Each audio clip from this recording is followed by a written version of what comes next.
world is noisy, and everyone has an opinion. If you listen to them, you will live a life designed by a committee, a watered-down version of what you could have been. You must learn to trust your own intuition, that quiet voice inside you that knows the way. It may not be the loudest voice in the room, but it is the only one that speaks your truth. This requires courage. It requires the willingness to be misunderstood. People will project their own fears and limitations onto you. They will tell you to be realistic, to play it safe, to not get your hopes up. They are not talking about you. They are describing themselves. You must protect your vision from their doubt. Hold it close. Nurture it in the silence, and trust that you know what is best for your own life, even when no one else understands. Your internal compass is your most reliable guide. Learn to listen to it above all other noise. There comes a point in every man's life, a silent crossroads that presents itself not once with a thunderous announcement, but every single morning, in the quiet moments after waking. It is a choice. It is the fundamental decision upon which a life of honor or a life of regret is built. On one path lies the boy, a creature of comfort and excuses, a passenger in his own life, waiting for the world to hand him what he believes he is owed. On the other path lies the man, a force of nature defined not by his desires, but by his actions, a driver who takes the wheel and accepts the brutal, liberating truth that he alone is responsible for the destination. This choice is not made in a grand gesture. It is made in the trenches of the mundane. It is made when the alarm clock rings in the dark. It is made when the easy option presents itself. It is made when the pain of effort outweighs the siren song of comfort. The world is filled with adult boys, men in age but not in spirit, who have spent their lives consistently choosing the easier path. Today, right now, you are at that crossroads again. And the choice you make will define not just your day, but your destiny. Let us be clear about what we are leaving behind. We are waging war on the boy inside. The boy is the master of the excuse. He has a sophisticated and well-rehearsed narrative for why his life is not what he wants it to be. He blames his past, his parents, his boss, the economy, the system. His story is always the same. It is not his fault. This victim narrative is a comfortable prison. It absolves him of responsibility, but in doing so, it strips him of all his power.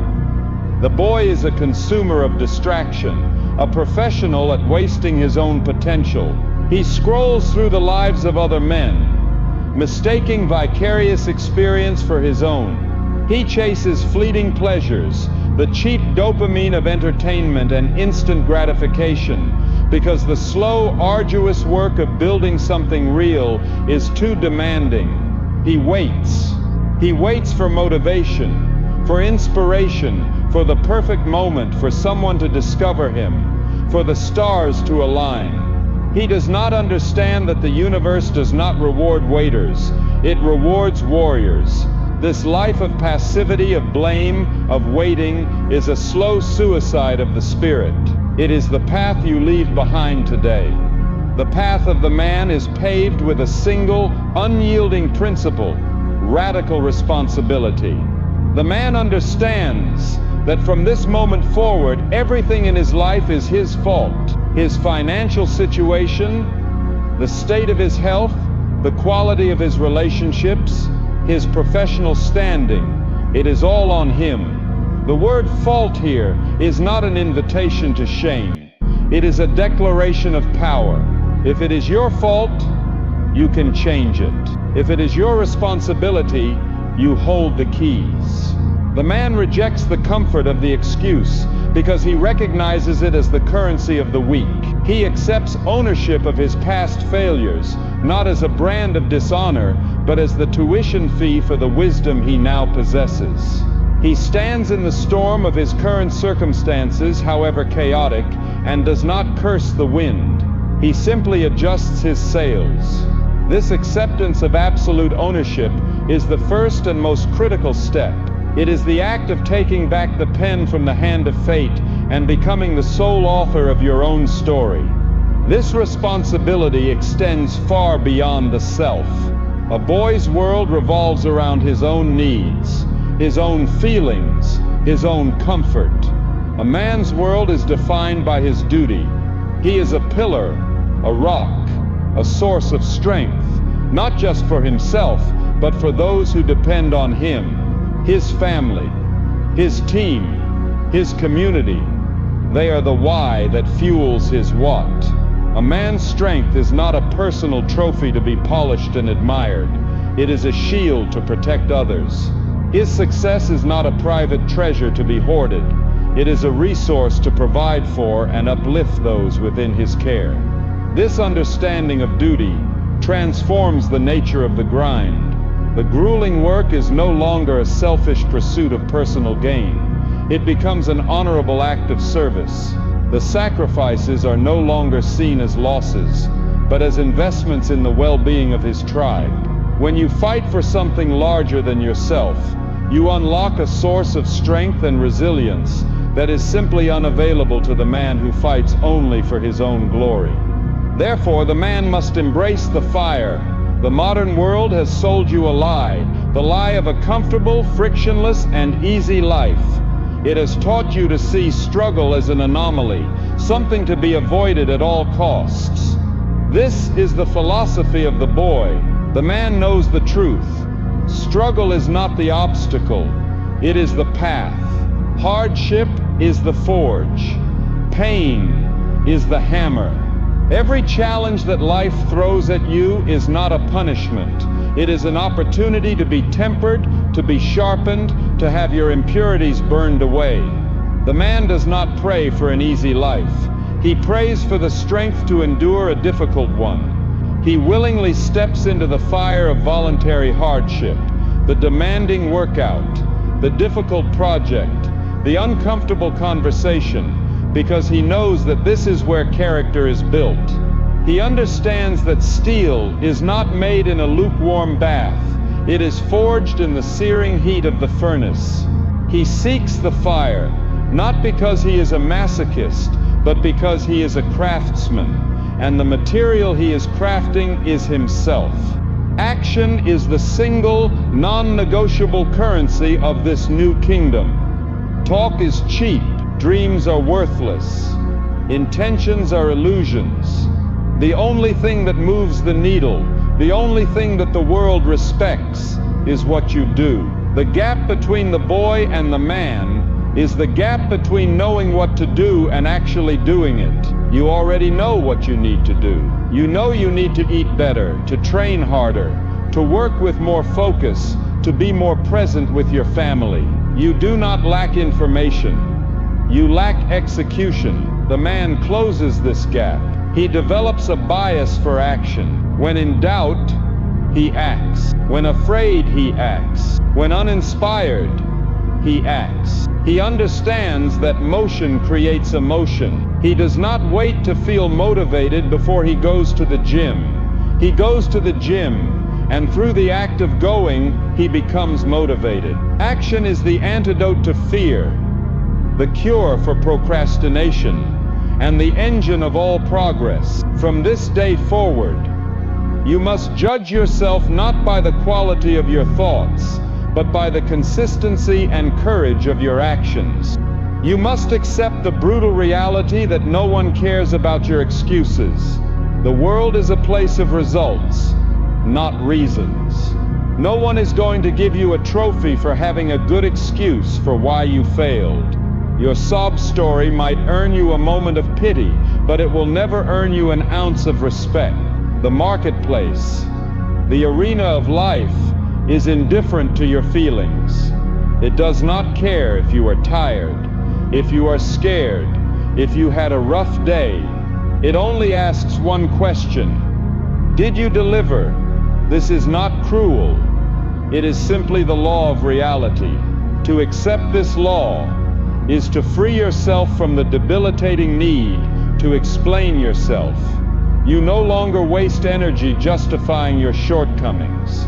You redirect that energy into ensuring there are no shortcomings to justify.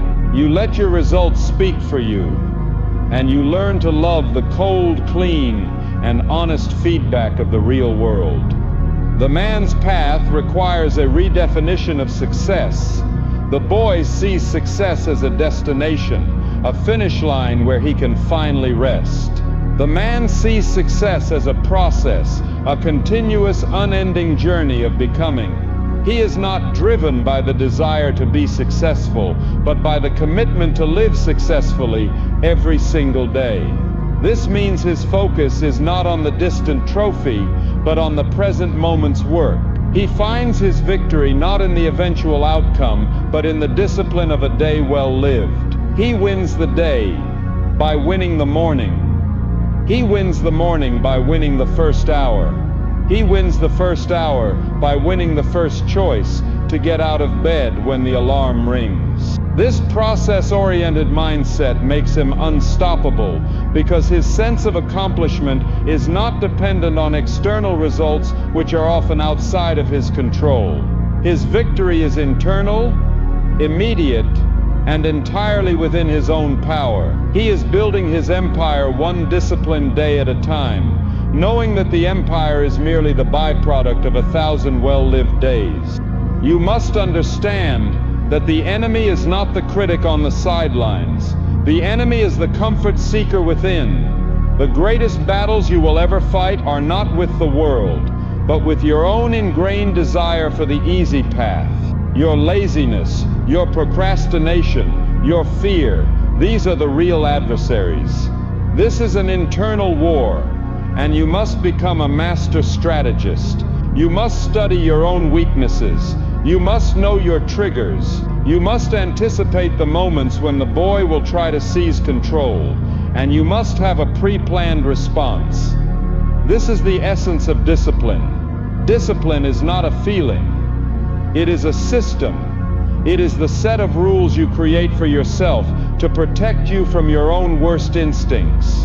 It is the guardrail on the narrow, treacherous path of manhood.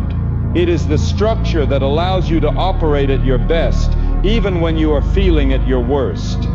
This journey is not about becoming a caricature of toughness, a man devoid of emotion. It is about becoming the master of your emotions, rather than their slave. The boy is reactive. His moods dictate his actions. He lashes out in anger. He hides in fear. He wallows in self-pity. The man is responsive. He feels all the same emotions, fear, anger, sadness, but he does not allow them to dictate his behavior. He has a space between the feeling and the action, and in that space he makes a conscious choice. He can feel fear and still act with courage. He can feel anger and still respond with wisdom. This emotional sovereignty is the mark of true maturity. It is the ability to hold your ground, to remain centered and in control of yourself, while the storms of life and emotion rage around you. The world is desperate for real men to stand up. It is drowning in a sea of cynicism, excuse-making, and perpetual adolescence. To choose the path of the man today is not just a personal act, it is a revolutionary one. It is a statement that you will not participate in the race to the bottom. You will hold yourself to a higher standard. You will be a beacon of strength and integrity in a world that has forgotten what those words mean. This is the call. It is a call to leave behind the comfortable shell of the boy and to step into the immense, demanding, and glorious responsibility of being a man. It is a call to action, not tomorrow, not next week, but now. The choice is yours. The time is now. The work is waiting. Finally, for this first stage, you must anchor yourself in a vision of the future that is so compelling it pulls you forward. This vision cannot be vague. It must be detailed, vivid, and emotional. You must see it, feel it, taste it. Who are you in that future? How do you walk? How do you talk? What does your average day look like? What impact are you having on the world? You must connect with this future self on a daily basis. This is not mere daydreaming. This is the work of creation. You are setting a destination for your subconscious mind, giving all your daily actions a higher purpose. When the present moment is filled with struggle and monotony, this vision is your sanctuary and your North Star. It is the reminder that the pain of today is the price of admission for the freedom of tomorrow. This vision will keep you going when every fiber of your being wants to quit. It is the light at the end of the tunnel that you must keep walking toward, no matter how dark the tunnel gets. This personal, visceral connection to a future that you are actively building is the engine of the entire comeback. Finally, you must understand that this blueprint you are creating is not meant to be a prison. It is a scaffold. It is a structure designed to support your growth, not to constrain it. It should be firm, but not brittle. You must build in time for rest, for reflection, and for play. A bow that is always strung will eventually break. Your periods of intense focus must be balanced with periods of deliberate recovery. This is not laziness, it is a strategic component of peak performance. Rest is when your body repairs itself, when your mind consolidates learning, and when your creative insights emerge. You must schedule your recovery with the same seriousness as you schedule your work. By building this balance into your architecture from the beginning, you create a system that is not only effective but also sustainable for the long, arduous journey ahead. The plans are drawn. The tools are laid out. The materials have been audited and sorted. Now you must begin the agonizing, glorious work of the first cut.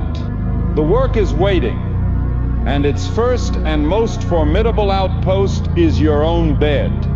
The war does not begin on a distant battlefield or in a corporate boardroom. It begins in the dark, in the suffocating comfort of your sheets.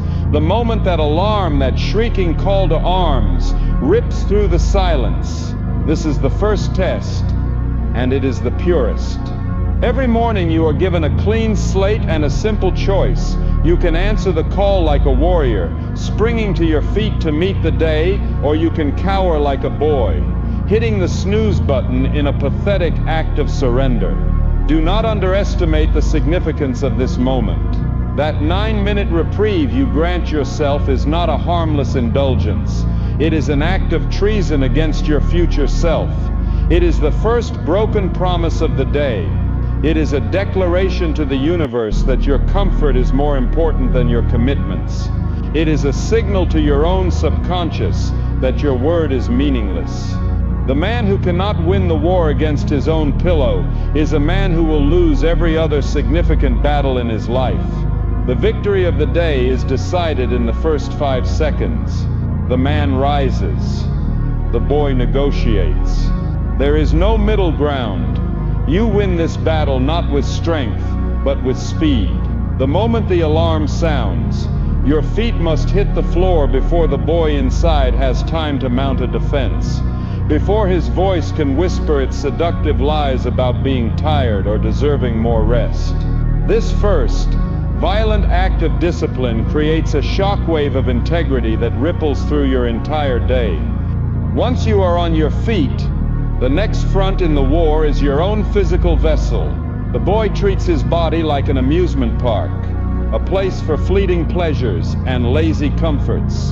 The man treats his body like a weapon, a tool that must be sharpened, maintained, and hardened for the battles to come. You must immediately engage in a form of voluntary hardship, a physical trial that shocks the system out of its desire for sloth. This is not about exercise in the soft modern sense. This is about forging your will through physical resistance. Whether it is the searing cold of a shower that takes your breath away, the brutal burn of a high-intensity workout, or the simple grinding discipline of push-ups on the floor. You must do something that is deliberately and unapologetically hard. This early morning crucible serves a purpose far deeper than mere physical health. It is a baptism in fire. It is a reminder to every fiber of your being that you are in command, not your fleeting feelings of comfort or fatigue. The pain you feel is not a negative side effect. It is the entire point. It is the tangible, visceral proof that you are choosing the hard path, that you are the kind of man who runs towards the struggle, not away from it. This act of physical discipline builds a foundation of mental toughness that becomes the bedrock upon which the rest of your day's victories will be built. With the body shocked into a state of readiness, you must then turn your attention to the fuel you provide it. The boy feeds his weakness. He consumes the sugar, the processed junk, the chemical-laden garbage that creates a fog in his mind and a lethargy in his limbs. This is not a coincidence. A man with a clouded mind and a weak body is a man who is easy to control, a man who will not have the energy to build an empire. You must understand that your diet is a strategic choice, not a matter of taste or convenience. You must starve the boy by cutting off his supply of weakness-inducing fuel. Your new diet is not about losing weight. It is about gaining clarity, energy, and discipline. Every meal is a choice. You can choose the food that builds the man, the clean, whole, and powerful fuel that sharpens your mind and strengthens your body. Or you can choose the food that feeds the boy, the sugary, processed trash that makes you weak, tired, and stupid.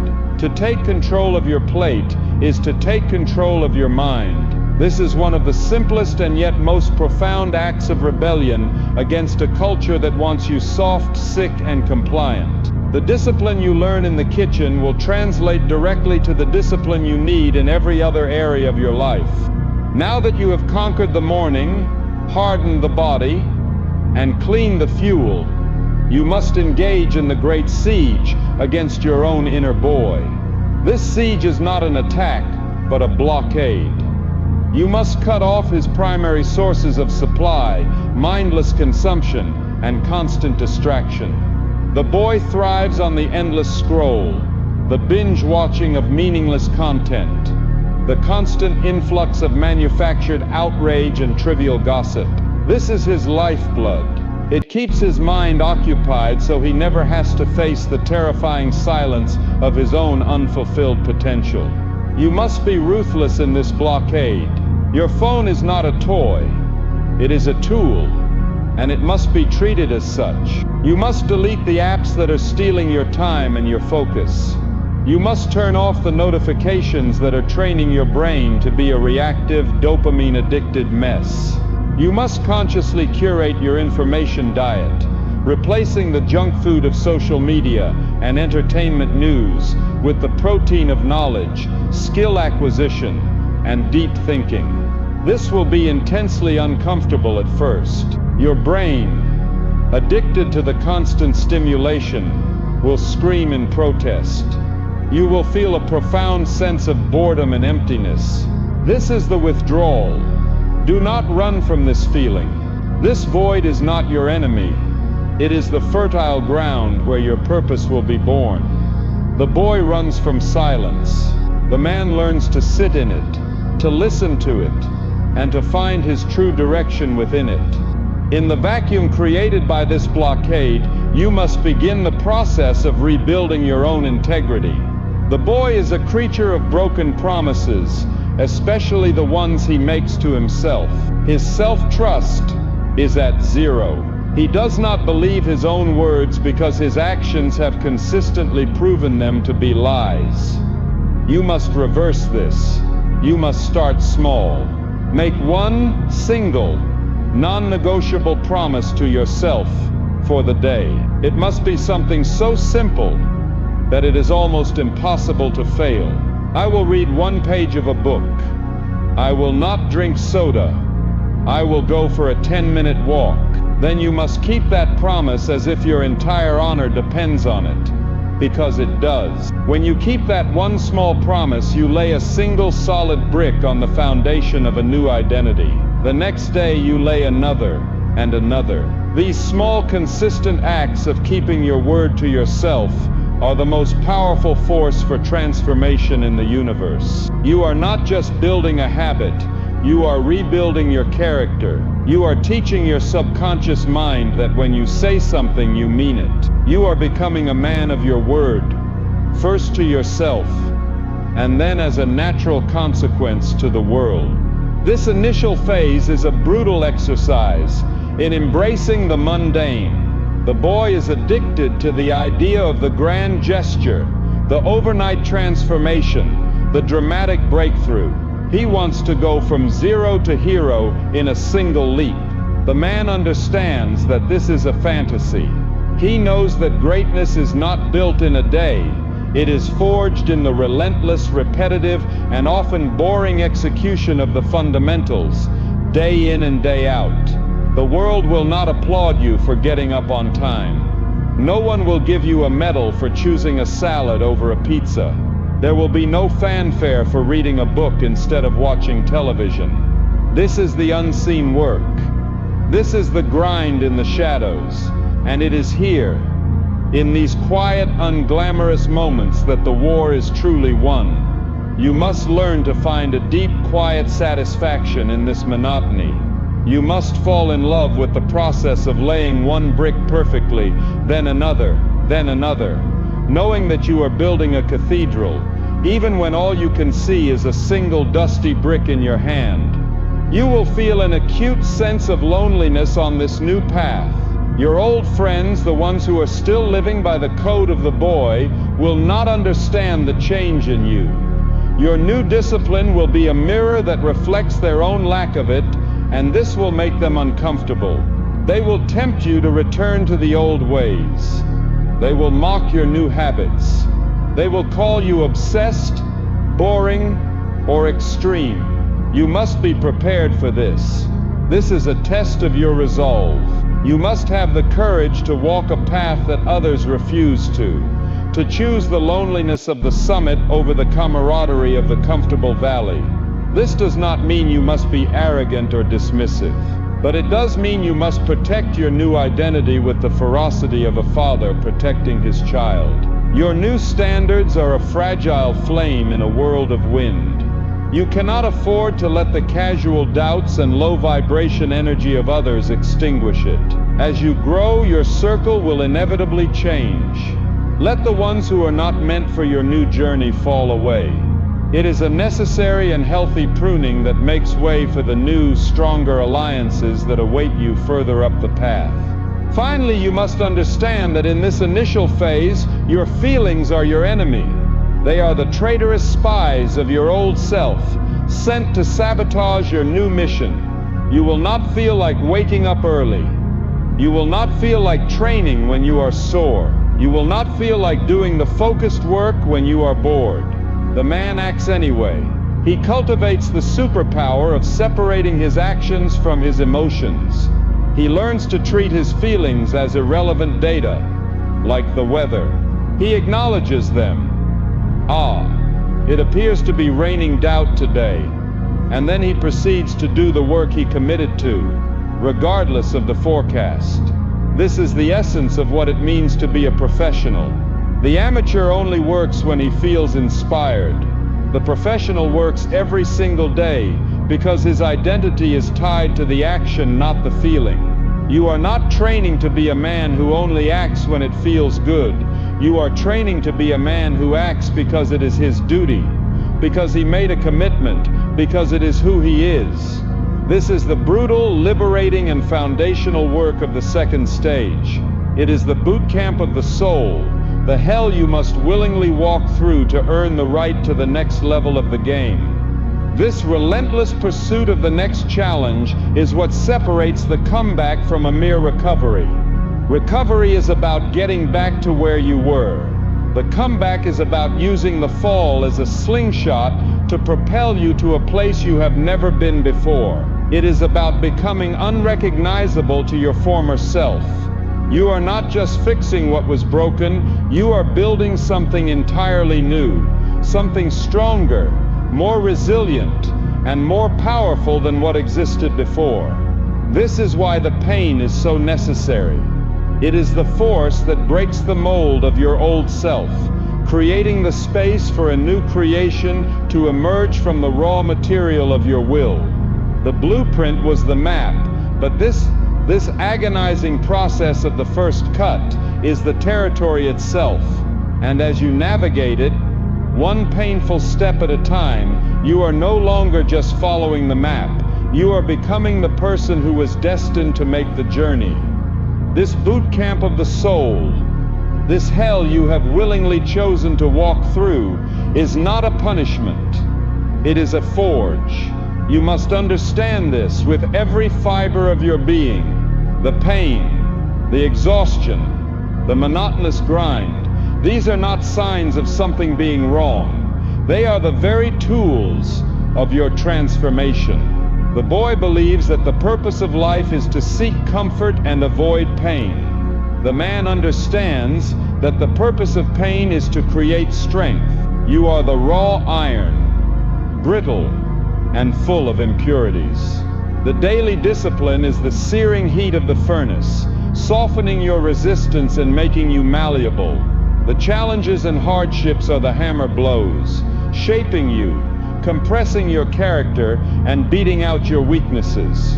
The moments of cold, lonely resolve are the quenching, the sudden plunge that locks in your newfound temper and makes you hard. You do not endure the forge, you submit to it. You do not resent the hammer. You learn to be grateful for the precision of its strikes, knowing that each blow is sculpting you into a weapon, a tool, an instrument of your own will, capable of carving your vision into the fabric of the world.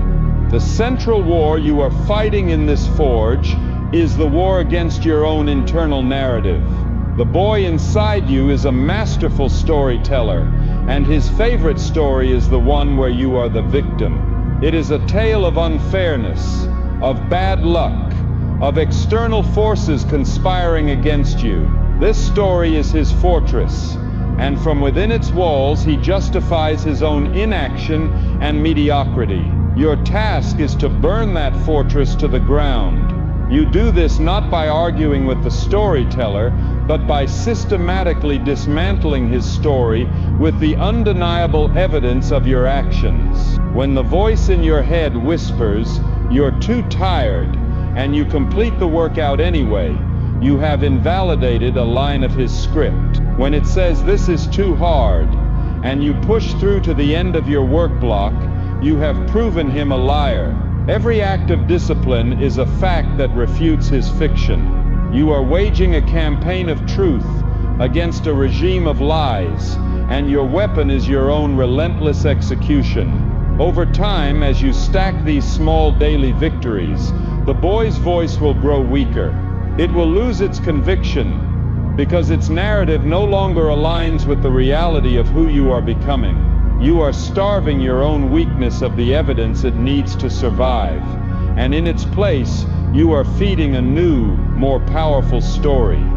A story of resilience, of agency, of a man who is not a product of his circumstances, but a product of his decisions. In the silence created by the death of the old narrative, you will discover your greatest superpower in this new world focus. In an age of infinite distraction, the ability to direct your attention to a single point for a sustained period is a form of magic. It is the key that unlocks deep work, accelerated learning, and the creation of real value. The boy's mind is a scattered, fragmented thing, a pinball machine of notifications, fleeting thoughts, and external stimuli. The man's mind must be a focused beam of light, a laser capable of cutting through the most complex problems. Your training in the boot camp, the early mornings, the blockade against distraction, the embrace of monotony is all designed to build this muscle of focus. You are learning to be the master of your own attention, to decide what gets in and what stays out. This is a declaration of sovereignty over your own mind. As you cultivate this skill, you will find that the quality of your output increases exponentially. You will accomplish more in 2 hours of focused deep work than the boy could accomplish in 2 days of distracted, shallow effort. This is your new competitive advantage, the foundational skill upon which you will build your empire. This journey will force you to radically redefine your concept of freedom. The boy believes freedom is the absence of restraint, the ability to do whatever he wants whenever he feels like it. This is the definition of a slave. A man who is a slave to his appetites, his moods, and his impulses is not free. He is a prisoner in the most intimate and inescapable way. The man discovers the great paradox, that true freedom is found only through discipline. Discipline is not a cage. It is the key that unlocks the cage of your own weakness. The discipline to manage your finances gives you the freedom from debt. The discipline to manage your health gives you the freedom of a strong and capable body. The discipline to manage your focus gives you the freedom from the mental slavery of distraction. The discipline to manage your emotions gives you the freedom to choose your response in any situation. Every time you choose discipline over indulgence, you are choosing freedom over slavery. You are breaking the chains of your own worst instincts and forging a new identity as a man who is the master, not the servant, of his own will. You must learn to find power in the process, not just the prize. The boy is obsessed with the outcome. He wants the trophy, the applause, the external validation. This makes him fragile, because the outcome is often outside of his direct control. When he does not get the result he wants, he becomes discouraged and quits. The man learns to fall in love with the grind itself. He finds a deep meditative satisfaction in the rhythm of the work. The act of showing up, of pushing his limits, of honoring his commitment, this becomes the reward. This shift is crucial, because the process is the only thing you can truly control. You cannot control whether the world will recognize your efforts, but you can control the effort itself. You cannot control whether you will win the match, but you can control how you train for it. By anchoring your sense of victory to the integrity of your process, you become invincible. You are no longer dependent on the fickle nature of external results. Your victory is assured every single day that you show up and do the work. This is how you build a life of unshakable self-respect. As you persist in this boot camp, you will begin to notice the first subtle signs of a shift. It will not be a dramatic, cinematic moment. It will be a quiet, internal recognition. It will be a moment when you are faced with a challenge that would have once sent you spiraling into anxiety or excuses, and you notice a new sense of calm resolve within you. It will be the moment you hear the boy's voice of doubt begin its familiar complaint, and instead of engaging with it, you simply observe it with a detached amusement, like watching a child throw a tantrum, and you keep moving forward.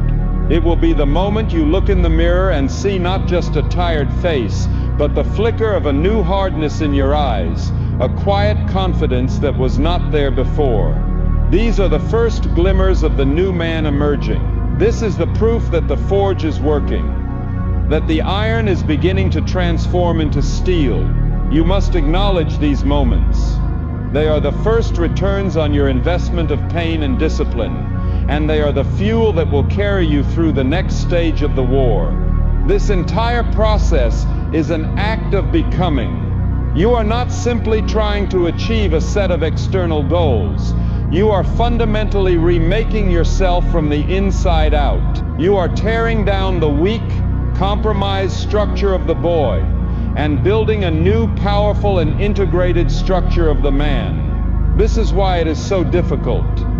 You are fighting against years, perhaps decades, of ingrained habits, limiting beliefs, and comfortable patterns. You are, in a very real sense, killing your old self so that a new self can be born. And like any death, it is not a clean or painless process. There will be grief for the easy life you are leaving behind.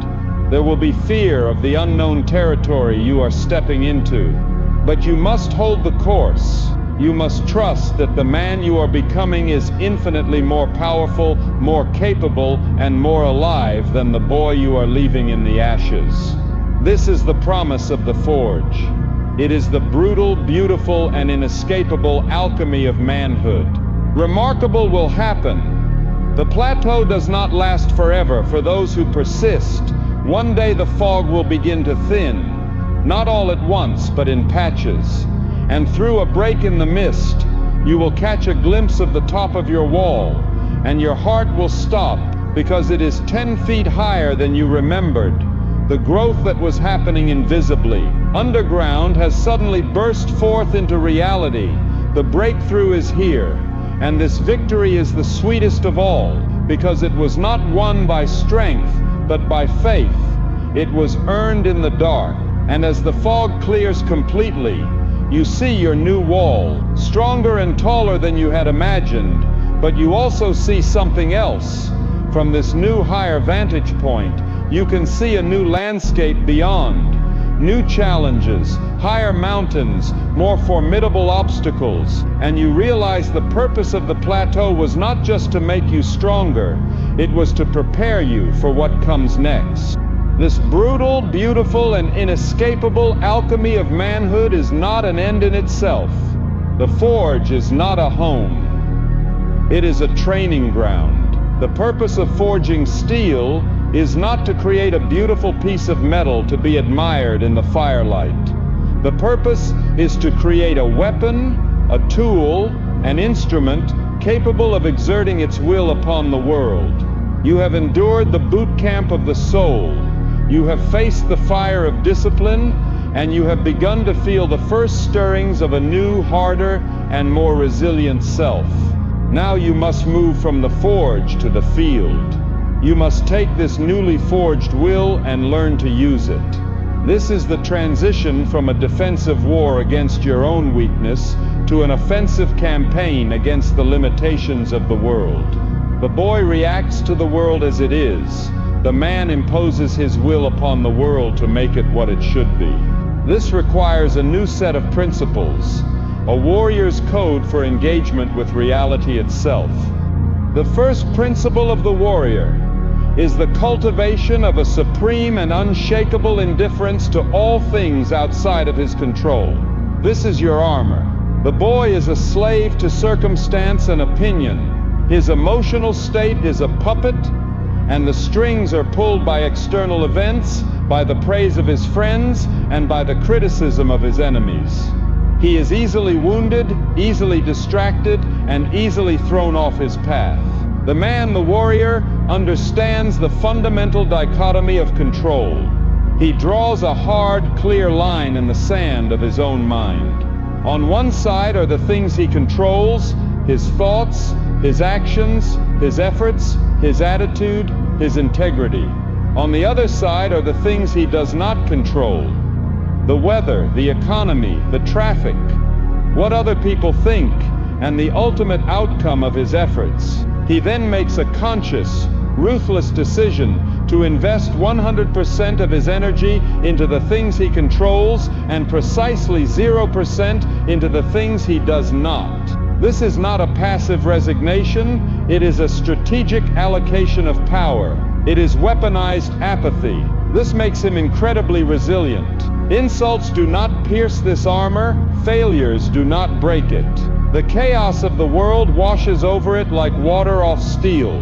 He is free because he has anchored his well-being, not in the shifting sands of the external world, but in the unshakable bedrock of his own disciplined action. If indifference is your armor, then intentionality is your sword. With the mental and emotional energy that is freed up by your indifference to the uncontrollable, you can now attack the controllable with a terrifying degree of focus. The boy drifts through life. He is reactive. He wakes up and checks his phone, allowing the agendas of others to dictate the course of his day. He goes to meetings without a clear objective. He enters conversations without a desired outcome. He is a leaf in the wind. The warrior is the wind. He moves through the world with a relentless and pervasive intentionality. Before he takes any action, he asks himself, what is my intent? What is the specific desired outcome of this meeting, this workout, this conversation, this hour of work?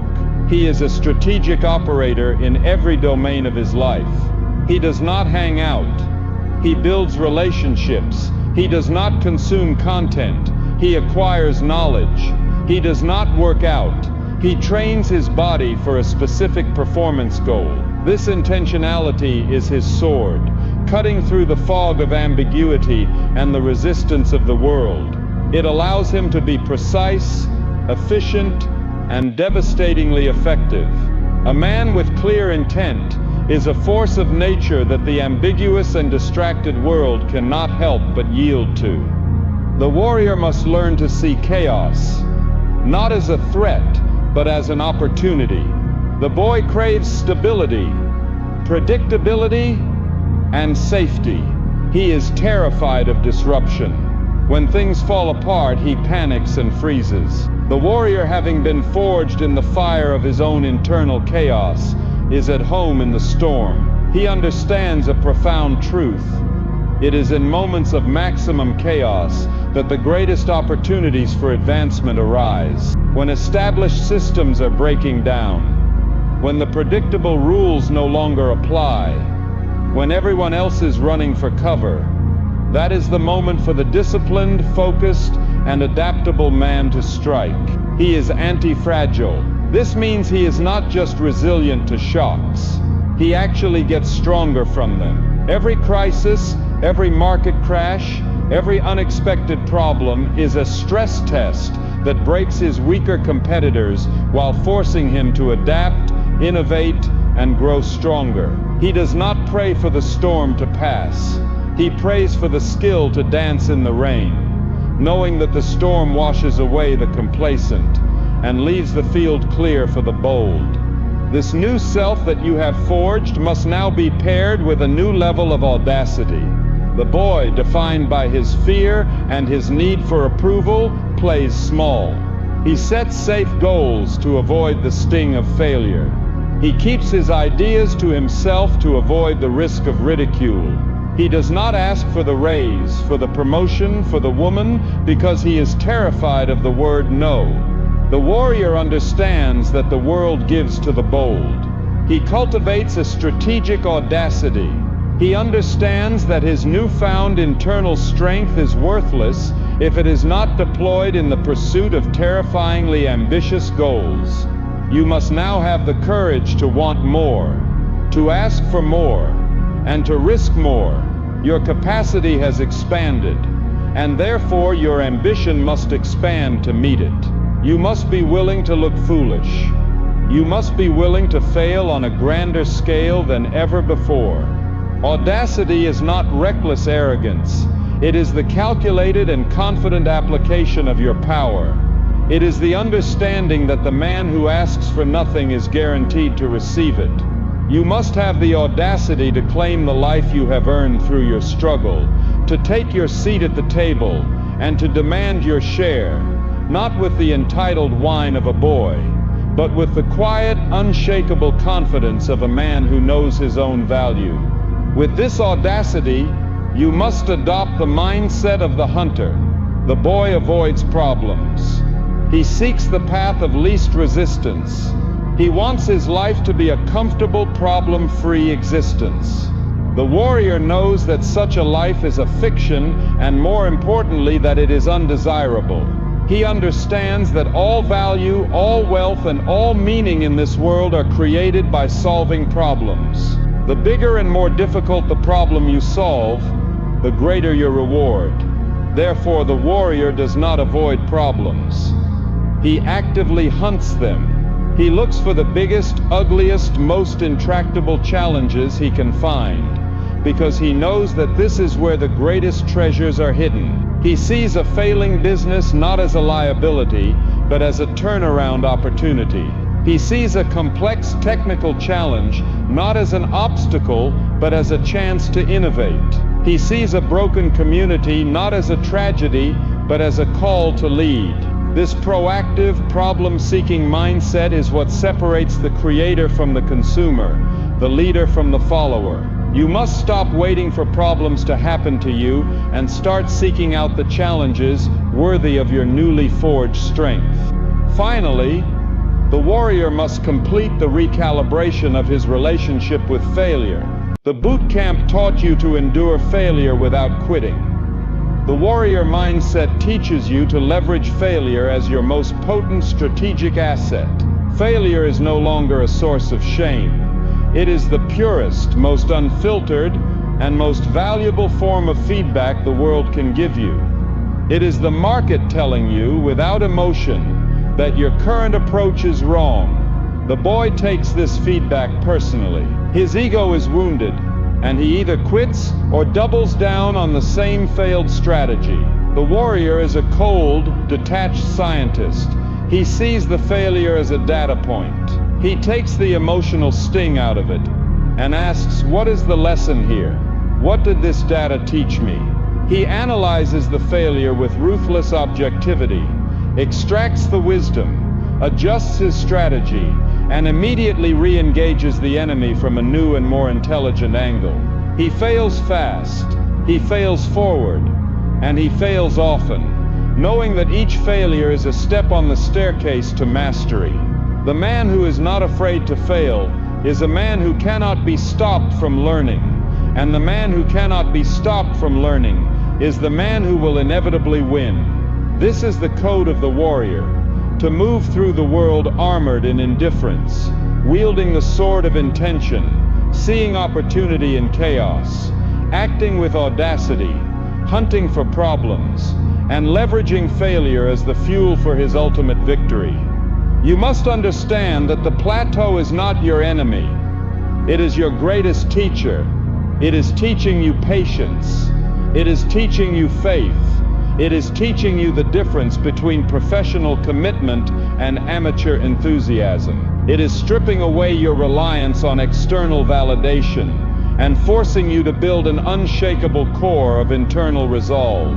It is humbling you, reminding you that real growth is a slow and organic process, not a vending machine where you insert effort and get an instant result. The lessons you learn in this territory are the ones that will sustain you for the rest of your life. The person you become by successfully navigating the plateau is a person who is no longer afraid of hard work, a person who is no longer dependent on immediate feedback, a person who has cultivated a quiet, deep, and unshakable confidence in their own ability to endure. This is the true prize. The breakthrough you are seeking is not just on the other side of the plateau. The breakthrough is the plateau itself. This code of the warrior, this new operating system built on the bedrock of indifference, intentionality, and audacity, is the most powerful personal weapon you will ever possess. It gives you the ability to move through the world with a clarity and force that is terrifying to the uninitiated. But a weapon in and of itself has no inherent virtue. A sword can be used to defend the innocent or to carve a path of meaningless destruction. A warrior with a code but no cause is not a man. He is a mercenary. He is a highly effective tool for hire, selling his newfound strength to the highest bidder, fighting battles that are not his own, and building kingdoms for other men. He chases the purse, the status, the next fleeting victory, and in the end, his life amounts to a series of impressive but disconnected skirmishes, a testament to his skill but not to his soul. You did not walk through the fire of your own personal hell just to become a more effective mercenary in the petty wars of others. The ultimate purpose of forging the sword was so that you and you alone could choose your own war. You must now make the most critical decision a man can make. You must cease to be a warrior for hire and become a king fighting for his own kingdom. The first duty of a king is to define the borders of his kingdom. What is the one patch of ground in this vast, chaotic world that you will claim as your own, that you will cultivate, defend, and pour your life's energy into? This is your mission. It is the grand unifying purpose that will give context and meaning to your struggle. A mission is not a vague wish or a fuzzy goal. It is a clearly defined territory at the intersection of four critical domains. The first is the domain of your obsession. What is the one subject, the one problem, the one craft that you cannot stop thinking about? What do you find yourself relentlessly learning about in your free time, not as a chore, but as a compulsion? This obsession is the voice of your innate genius, the natural gravitational pull of your spirit. The second is the domain of your unique skill, the area where your hard-won competence lies. Where has the forge of your past made you devastatingly effective? What problems can you solve with a fluency that others lack? An obsession without skill is merely a fantasy. The third is the domain of a real-world problem. Where does the world have a genuine, painful, and urgent need that it is willing to exchange significant value to solve? A mission that does not serve a real need is just a hobby. It has no power to build an empire. The fourth and final domain is that of your legacy. When the war is over and your life is at its end, what story do you want your work to tell? What impact do you want to have left on the world? The intersection of these four domains, your obsession, your skill, your service, and your legacy, is the sovereign territory of your kingdom. It is the mission you were born and forged to lead. Take the time, do the deep, silent work, define these borders with absolute clarity. Once your kingdom is defined, you must make a public and terrifying declaration of your sovereignty. The boy keeps his ambitions secret. He hedges his bets. He keeps his options open. Because to commit to one path is to close the door on all others, and this finality terrifies him. The king understands that power is found not in optionality, but in commitment. He burns the boats. He draws a line in the sand and declares to the world, "This is who I am. This is what I am building. This is the hill I am willing to die on."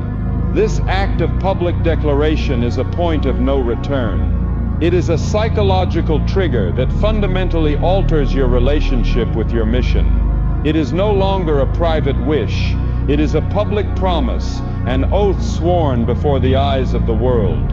This act of courage will do two things. First, it will incinerate your own escape routes, leaving you with no other option but to move forward and succeed. The terror of this commitment will focus your mind like nothing else. Second, it will act as a massive resonating bell, a call to arms that will begin to attract the right people to your cause. The world is starved for men of conviction, and when one stands up and declares his purpose with unapologetic clarity, he becomes a magnet for others who have been waiting for a king to follow. You must understand that a king does not win a war alone. The phase of the lone warrior, the solitary operator forging his will in the dark, is over. That was a necessary stage of your development, but to remain there is to choose to remain small. Your new challenge is to transition from a warrior into a leader, a general, a builder of legions. And you must learn the first and most important law of leadership. You do not manage men. You lead them by embodying the mission. Your culture is not defined by the words you write on a wall, but by the standards you hold for yourself. You do not demand excellence. You demonstrate it so relentlessly that it becomes the only acceptable standard for those around you. You do not demand loyalty. You earn it by leading from the front, by being the first into the fire and the last to leave, by never asking your men to take a risk. You are not willing to take yourself. You do not demand accountability. You practice absolute ownership, taking full and public responsibility for every failure, and giving all credit for every victory to your team. The boy leads by title and authority. The man leads by example and sacrifice. This is how you build not a company of employees, but a legion of loyal, dedicated warriors who would follow you into any battle because they know their king is willing to bleed for the same cause. With your mission declared and your first legions beginning to assemble, you must develop the strategy of a king who is fighting a long war. The boy is a tactician, obsessed with winning the immediate skirmish. He is addicted to the thrill of the quick victory and devastated by the short-term loss. The king is a grand strategist. He understands that building a lasting empire is the work of a lifetime, a multi-generational game. He has the strategic patience to lose a battle in order to win the war. He is willing to sacrifice a pawn to capture the queen. He thinks in terms of decades, not days. This requires a profound emotional detachment from the immediate ups and downs of the battlefield. You must cultivate the ability to zoom out, to see the entire map, to remain calm and focused on the long-term objective, even in the midst of a seemingly disastrous short-term setback.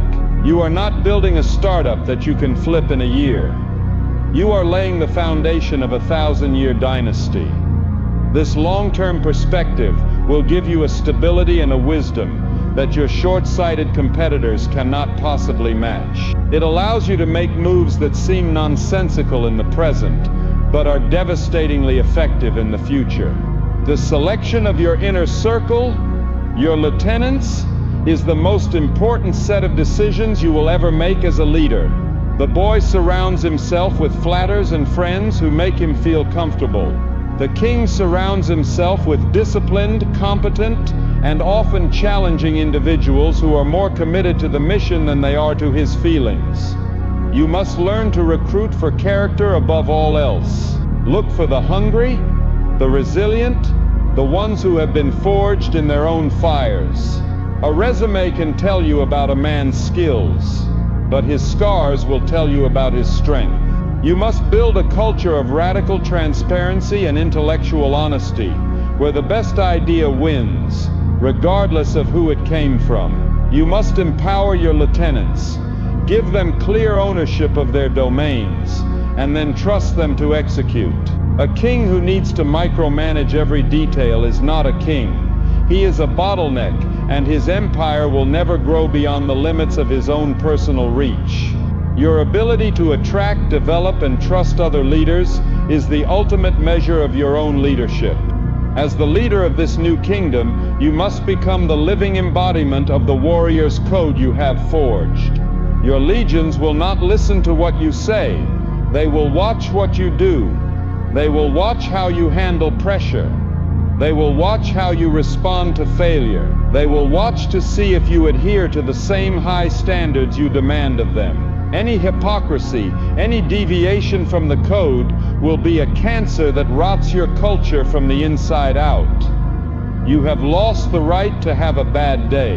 You have lost the right to complain, to make excuses, to display weakness in the face of adversity.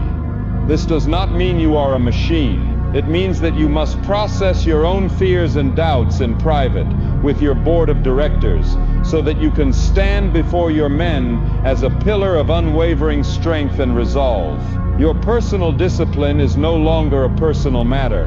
It is the central pillar upon which the entire morale and effectiveness of your organization rests. You are the standard, and you must hold that standard with a religious and fanatical devotion for the sake of the kingdom you have sworn to build. This is the weight and the glory of the crown. The weight of the crown you have chosen to wear is not forged from gold, but from the relentless, unseen, and often thankless burden of command. The glory of the king is a fleeting moment on the battlefield, the roar of the crowd after a decisive victory. The reality of the king is the crushing, daily weight of 1,000 small decisions, the solitude of the map room, and the cold calculus of logistics and supply. The boy imagines leadership as a state of permanent authority and acclaim. The man, the true commander, understands that it is a state of perpetual service and unending problems. You have chosen this path, and you must now embrace the unglamorous truth of what it means to lead. The war for your empire is not won in the heroic charge.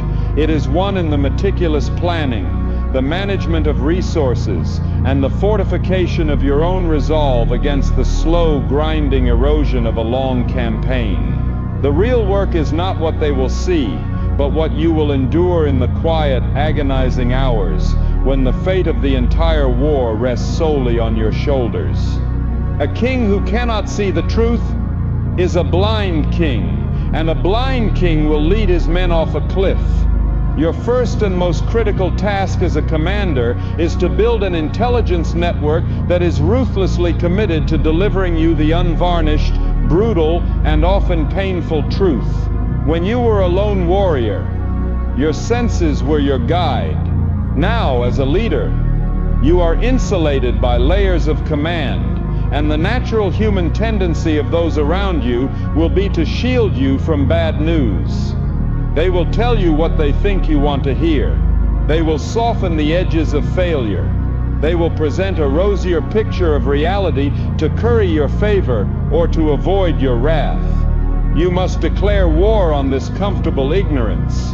You must actively and aggressively build systems that force the truth to the surface, create channels for anonymous feedback, publicly reward the messenger who brings you bad news first, for they have given you the priceless gift of time. Cultivate a culture where dissenting opinions are not just tolerated, but actively sought out. You must deliberately install a council of thorns, advisors whose explicit role is to argue against your plans, to stress test your assumptions, and to show you the weaknesses you cannot see yourself.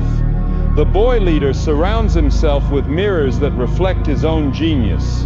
The man king surrounds himself with windows that show him the stark, unfiltered reality of the battlefield. With a clear view of reality, you must master the ruthless art of allocating your force. A foolish general spreads his legions thinly across a wide front, ensuring that he is weak everywhere. A masterful general identifies the single decisive point, the Schwerpunkt, the center of gravity, and concentrates overwhelming, irresistible force there, knowing that a breakthrough at that one critical point will cause the entire enemy line to collapse. You must apply this military principle to your life and your mission. You cannot do everything. You cannot pursue every opportunity. You must have the strategic wisdom to identify the 20% of your efforts that will yield 80% of your results, and then have the courage to focus the vast majority of your resources on that critical few. This means saying no to 100 good ideas to say yes to one great one. It means having the discipline to let smaller fires burn while you focus on winning the decisive battle. This requires a level of focus that will feel obsessive to the outside world. Let it. Your job is not to be well-rounded. Your job is to be effective.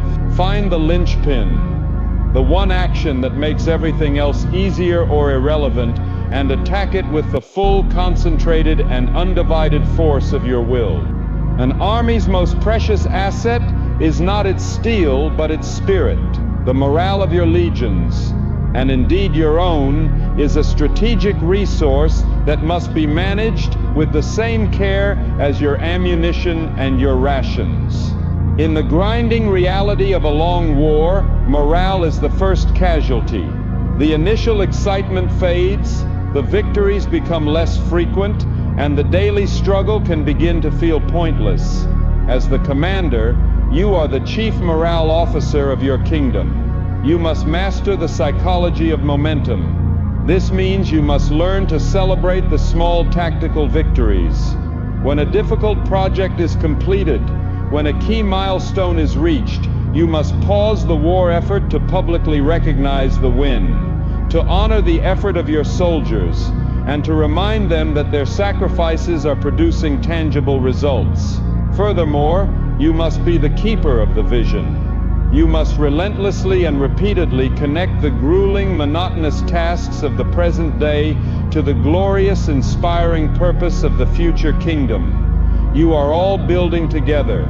You are the storyteller in chief, and the story you tell must be one of hope, of progress, and of inevitable victory, even in the darkest of hours. Your composure in the face of chaos is the bedrock of your legion's morale. They will not listen to your optimistic speeches if your actions betray a spirit of fear or panic. They will watch you. They will study you. They will take their cues directly from your emotional state. Therefore, your own emotional regulation is not a personal matter, it is a tactical imperative.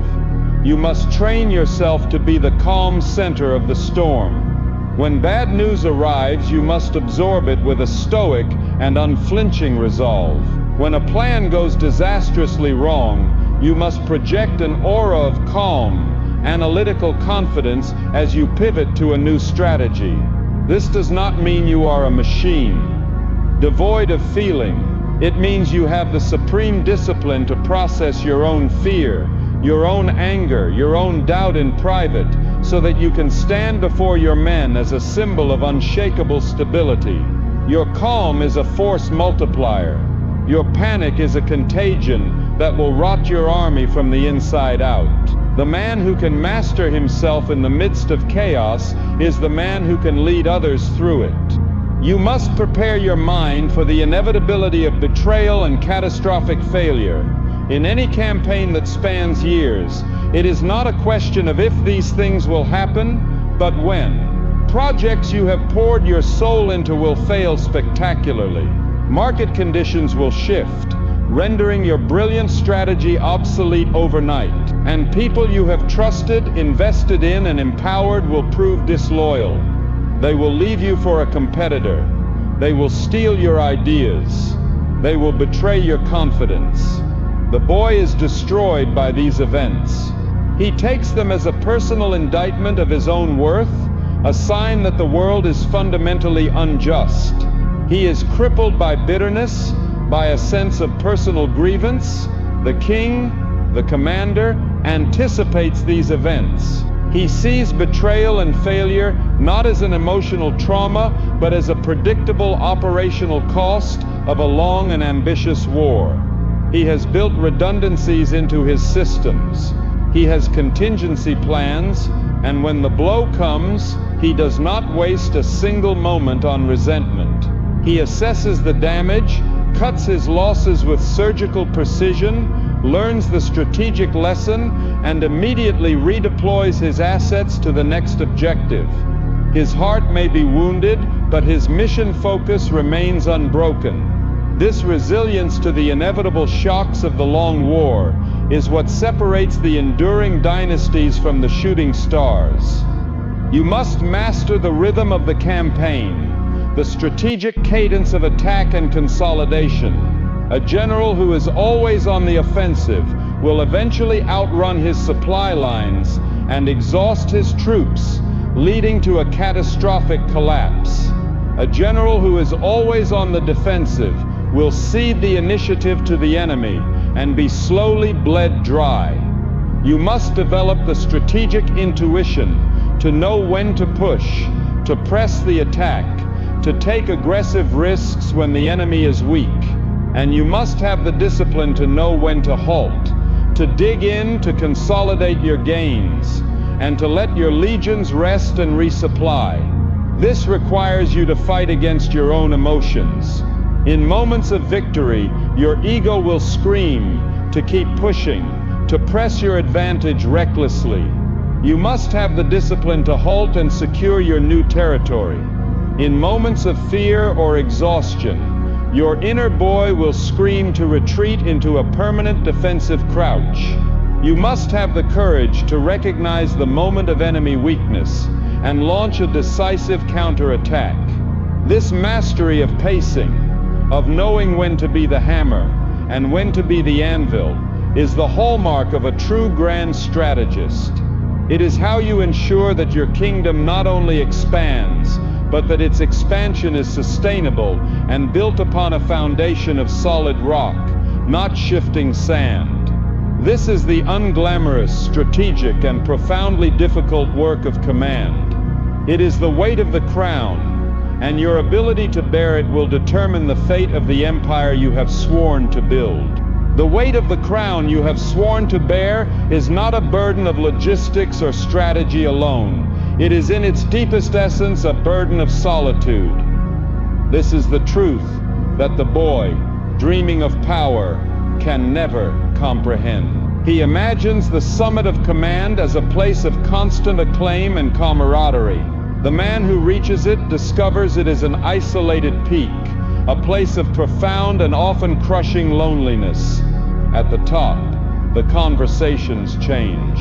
The easy familiarity of the trenches evaporates, replaced by a new and necessary distance. Your fears, your doubts, your deepest uncertainties, these are burdens you must now learn to carry alone. To share them with your lieutenants is to infect them with your own anxieties, to undermine the very foundation of their morale which you are sworn to protect. To share them with those outside the battle is to speak a language they cannot possibly understand. And so, you will find yourself in the map room of your own mind, late at night when the rest of the kingdom sleeps, and it is just you, the flickering candlelight of your resolve, and the immense silent weight of the decisions that only you can make. You must not see this solitude as a curse. You must reforge it into your most potent sanctuary, the silent space where clarity is born, where weakness is confronted and mastered, and where the true work of leadership is done. In this solitary sanctum, you must master the art of decisiveness.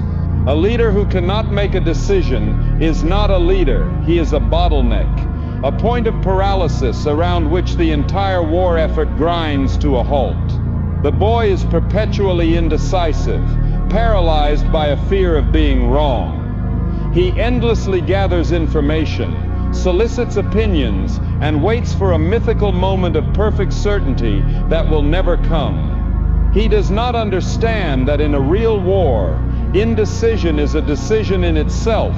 It is a decision to cede the initiative to the enemy, to surrender to the forces of chaos. The man, the commander, cultivates a bias for bold, decisive action. He understands that a good plan, executed with violence and conviction now, is infinitely better than a perfect plan executed next week.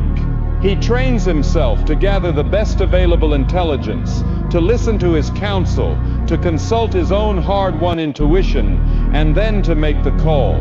Once the decision is made, he commits to it with the full force of his being, pouring all his energy into its successful execution, rather than wasting a single ounce of it on second-guessing or what-ifs. This does not mean he is stubborn. He practices the art of holding strong opinions. Weekly, he is fully committed to the path, but he is constantly scanning the horizon for new data that might prove his path wrong. If such data emerges, he will pivot with the same ruthless decisiveness, not as an admission of failure, but as an act of superior strategic intelligence. You are the sole keeper of the vision. This is a burden of immense psychological weight. While your lieutenants and soldiers are focused on their specific sectors of the front, the quarterly sales target, the engineering problem, the marketing campaign, you are the only one who must constantly hold the entire map, the entire long-term vision of the kingdom in your mind. You must be able to see the glittering spires of the city you are building, even when you are standing knee-deep in the mud and blood of a brutal, primitive trench. This requires you to live in a state of dual consciousness. You must be grounded in the harsh, tactical reality of the present moment, while simultaneously inhabiting the inspired, strategic possibility of the future. It is your unwavering belief in this future that provides the psychological fuel for the entire enterprise. You are the source. When your soldiers' faith wavers, they will look to your eyes to see if the vision still holds true.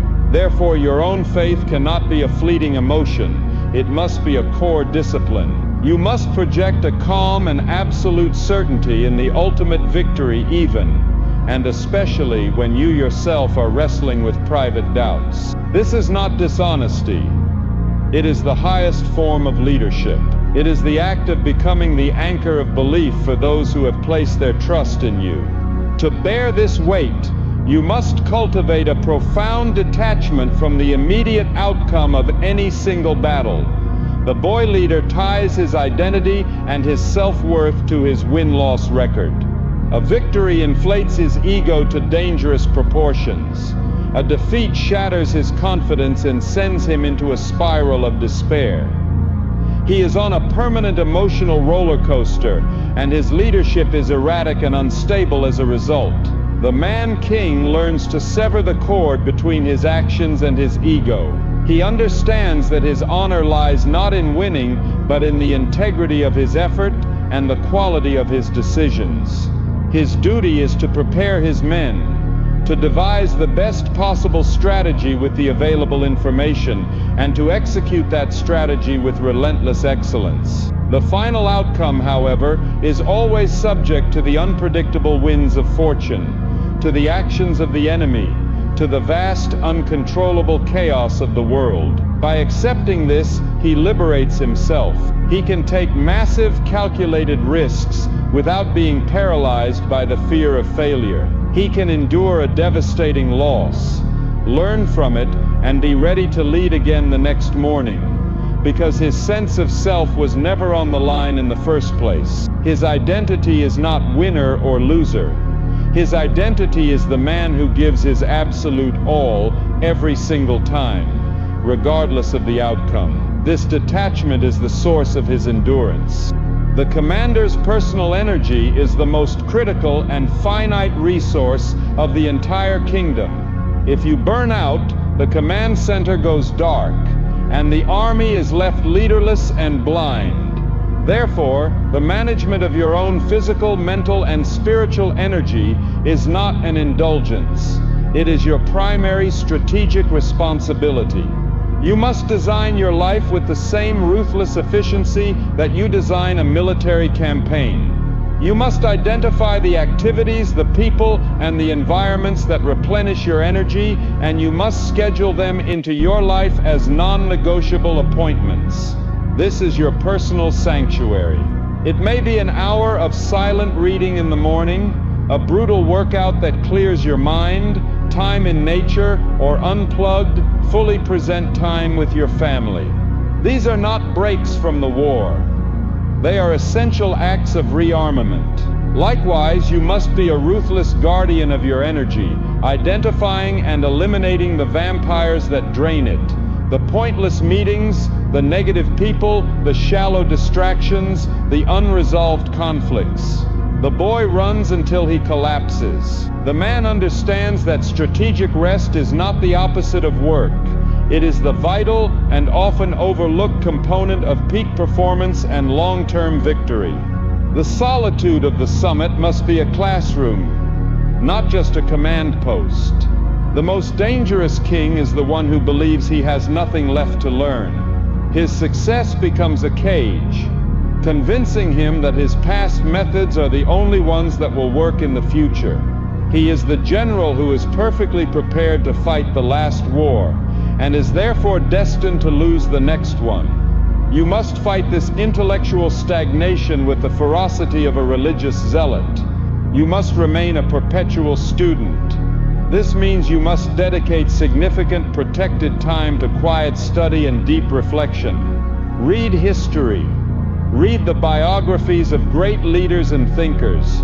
Study the campaigns of generals, both their victories and their catastrophic defeats. Study subjects completely outside your field to foster innovative thinking. The leader who does not read is a leader who is relying solely on his own limited experience, an act of supreme arrogance. Your solitude is your opportunity to connect with the greatest minds in history, to learn from their mistakes and to absorb their wisdom. This commitment to constant learning is what will keep your mind sharp, your strategies agile, and your reign long. Finally, within this solitude, you must learn to trust the quiet voice of your own intuition.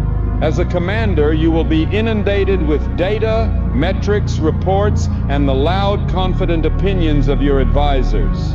This information is valuable, but it is not the whole picture. True leadership requires you to make leaps of faith, to see patterns that the data does not yet show, to make calls that defy conventional logic.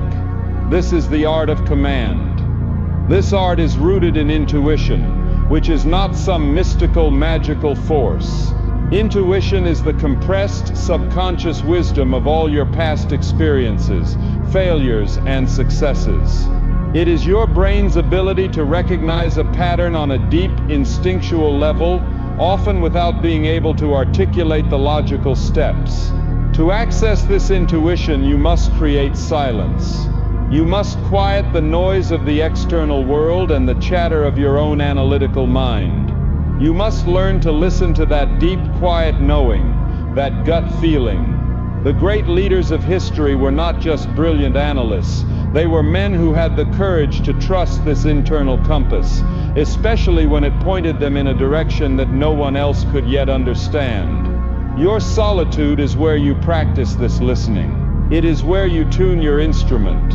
It is where you connect with the deepest source of your own wisdom, the wisdom that will be required to navigate the unknown territories and unfathomable challenges that lie ahead on the long, lonely path of command. The quiet, intuitive wisdom you have cultivated in the solitude of your command is the source of your strategy, but it is your voice that is the instrument of its execution. A king's greatest tool for shaping his reality is not his sword, but his word. With his word, he builds armies, forges nations, and turns a disparate group of individuals into a coherent and fanatically dedicated legion. The boy uses language carelessly. He speaks to fill silence, to impress others with complexity, to hedge his bets with ambiguity, or to vent his fleeting emotions. The man, the commander, understands that every word he speaks is a foundational act of creation or destruction. His words are the seeds from which the culture of his kingdom will grow. A kingdom built on a foundation of weak, confusing, and inconsistent language will be a weak, confused, and inconsistent kingdom. Therefore, you must now master the art of wielding your voice with the same precision, discipline, and intentionality with which you would wield a blade in battle. Your first and most important discipline as a communicator is the relentless pursuit of clarity. Clarity is a weapon in a world drowning in jargon, corporate speak, and vague platitudes. A leader who can communicate his vision with brutal, simple, and unmistakable clarity has an almost insurmountable advantage. The boy leader hides behind complexity because he either does not truly understand his own plan or he is afraid to commit to a simple, measurable objective. The man-king does the hard intellectual work required to distill a complex strategy into a simple, powerful command. He obsesses over finding the right words, the core message that can be understood, repeated, and acted upon by every single person in his legion, from the most senior general to the newest recruit on the front lines. He lives by the principle of the commander's intent, ensuring that the ultimate purpose of the mission is so clear that even if the plan breaks down in the fog of war, his men can still improvise and make decisions that align with the overarching goal. This fanatical devotion to clarity eliminates confusion, empowers autonomous action, and turns your entire organization into a fast, agile, and intelligent fighting force. You must consciously forge a tribal language, a unique lexicon that defines the very soul of your kingdom. A culture is a shared set of beliefs, and beliefs are encoded in language. By deliberately creating and repeating a set of core maxims, you are programming the cultural DNA of your tribe. These are your laws, your war cries, the verbal shortcuts to your deepest values. Phrases like radical responsibility, action over everything, embrace the fire, process over prize. These are not just catchy slogans, they are instruments of indoctrination. When repeated relentlessly in every meeting, every document, and every conversation, they become the automatic mental framework through which your people interpret reality. This shared language builds a powerful sense of identity and belonging. It distinguishes us from them. It is a constant ambient reminder of the standards to which you have all sworn allegiance. The boy leader adopts the generic, soulless language of the corporate world. The man-king, the tribal chieftain, forges a unique and powerful language that binds his people together into a cohesive and formidable unit with a culture that is impossible to replicate. Beyond the laws of your language, you must become the storyteller-in-chief of your kingdom. Facts, figures, and strategic plans appeal to the rational mind, but it is the story that captures the heart. And wars are won with the hearts of men, not just with their minds. The boy presents a business plan. The man presents a heroic quest. You must learn to frame your mission within a compelling narrative. Who is the enemy? It is not just a market competitor. It is the force of mediocrity, of complacency, of the status quo. Who are your people? They are not just employees. They are the protagonists, the scrappy underdogs, the elite warriors chosen for a mission that matters. What is the prize? It is not just market share. It is a better future, a dent in the universe, a victory for the values you stand for. By creating this epic narrative, you elevate the daily grind from a series of mundane tasks into a series of meaningful acts in service of a grand adventure. You give your people a reason to care, a reason to sacrifice, and a reason to pour their discretionary creative energy into the cause. The man who can tell the most compelling story is the man who will attract the most dedicated followers. The power of your voice, your laws, and your stories is entirely contingent upon one single, unbreakable principle. There can be no light between your words and your actions. Your integrity is the foundation of your authority. The moment your people see a discrepancy between the values you preach and the behaviors you practice, your moral authority evaporates, and a cancer of cynicism begins to eat away at the soul of your kingdom. You must be the most zealous and devoted follower of your own laws. If your law is radical responsibility, you must be the first to raise your hand and take ownership when things go wrong. If your law is action over everything, your people must see you consistently outworking everyone around you. You do not command from a comfortable throne behind the lines. You command from the front, embodying the very virtues you demand of your men. Your life itself must become the ultimate sermon. The boy leader says, "Go." The man king says, "Follow me."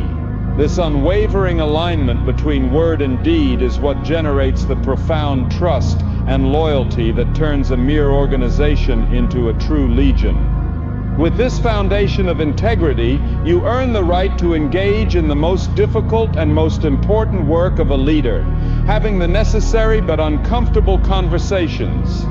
The boy leader is a coward. He avoids conflict. He tolerates mediocrity because he is afraid of the emotional discomfort of confronting it. He allows a single toxic individual to poison the well because he lacks the courage to deal with the problem directly. This conflict avoidance is not kindness. It is a profound dereliction of duty that demoralizes his best people and guarantees the eventual failure of his mission. The man king understands that a culture of excellence is defined not by what it proclaims, but by what it is willing to cut away. He develops the skill of surgical confrontation. He addresses issues immediately, directly, and with a calm, dispassionate focus on the standard, not the person. He makes it clear that while he values the individual, he will not compromise the integrity of the tribe for anyone. This practice of disciplined, courageous communication is what maintains the high standards of the kingdom and ensures that it remains a place where only the best can thrive. Finally, you must transform your culture from an abstract set of ideas into a tangible, lived reality through the power of ritual. A law on a page is easily forgotten. A value lived through a shared, repeated experience becomes part of the tribe's muscle memory. You must deliberately design rituals that reinforce the core tenets of your kingdom. The daily morning huddle is a ritual of alignment and focus. The weekly meeting where you publicly celebrate individuals who embodied a core value is a ritual of reinforcement. The quarterly State of the Kingdom address is a ritual of vision and transparency. Even the process of hiring a new legionary, or just as importantly, the process of letting one go, must be ritualized to reflect your values. These rituals are the operating system of your culture. They are the recurring, predictable moments where the tribe comes together to remember who they are, what they stand for, and why they are fighting. They transform your kingdom from a mere collection of individuals into a living, breathing organism, a cultural entity so powerful and coherent that it becomes its own force of nature. This is the ultimate expression of the king's voice, not just to speak words, but to create a world in which those words are made real, every single day. The ultimate expression of your voice is the creation of a world where your words are made real, a kingdom with a culture so powerful and coherent that it becomes its own living entity. But you must understand a fundamental law of nature and of power. A force of such order, clarity, and conviction cannot exist in the chaotic landscape of the world without creating a violent reaction. Your new kingdom, forged in the fire of personal discipline and governed by the clear laws of your mission, will act as a massive gravitational force. Its very existence is a declaration, a challenge to the mediocrity and confusion of the surrounding territories. This force will have a powerful dual effect. It will be a brilliant, irresistible beacon to some and a terrifying, infuriating threat to others. You will begin to attract talented, honorable, and mission-driven individuals who have been starving for the very clarity and standards you now embody. Simultaneously, you will begin to provoke the rage, the envy, and the resentment of those whose identities are built upon the very excuses and compromises that you have so thoroughly rejected. You must not be surprised by this. The creation of worthy enemies is not a sign that you have done something wrong. It is the inevitable and validating proof that you have finally done something right. The boy wants to be liked and accepted by everyone. The man, the king, understands that a life of purpose is a life of polarization, and he takes a quiet, grim pride in the quality of the enemies his principles have earned him. The first task in this new external war is to learn the art of enemy identification. The boy sees enemies everywhere and nowhere. He is a creature of unfocused paranoia and petty personal grievances. The man, the commander, is a cold and precise student of the threats he faces, and he understands that not all enemies are created equal. You must learn to distinguish between the different types of adversaries you will encounter. First, there is the overt competitor. This is the rival kingdom, the other player on the board who is fighting for the same territory. This enemy is not to be hated. He is to be respected. He sharpens you. He forces you to innovate. The war with him is a clean, honest struggle of strategy and performance, and the correct response is a relentless and honorable campaign of out-execution. Second, there is the covert saboteur. This is the envious peer, the smiling frenemy, the courtier who whispers poison in the shadows. He is motivated not by a grand mission, but by a petty desire to see you fall. To engage with this enemy on his own terms is to be dragged down into his world of gossip and intrigue. The correct response is a contemptuous and strategic indifference. You do not acknowledge his existence. You do not engage in his games. You simply build your walls higher and focus on your mission, allowing the sheer scale of your success to become the silent, crushing reply to his pathetic machinations. Finally, there is the ideological critic, the one who attacks not what you do but what you represent. He despises your values, your discipline, your unapologetic pursuit of excellence. He is the voice of the resentful mob. To argue with this enemy is to validate his position. The only effective response is to utterly and completely ignore him, to let the quality of your life and the results of your work be your sole and final argument. Understanding the nature of your enemy is the first step to neutralizing his power over you. A wise king understands the limits of his own power and the necessity of strategic alliances. You cannot win the great war for your legacy alone. While the boy makes friends based on fleeting affection and social convenience, the king forges alliances based on the unshakable bedrock of shared values and mutual strategic interests. You must now begin to scan the horizon for other kingdoms, other leaders, other warriors who are fighting similar battles, who are governed by a similar code of honor.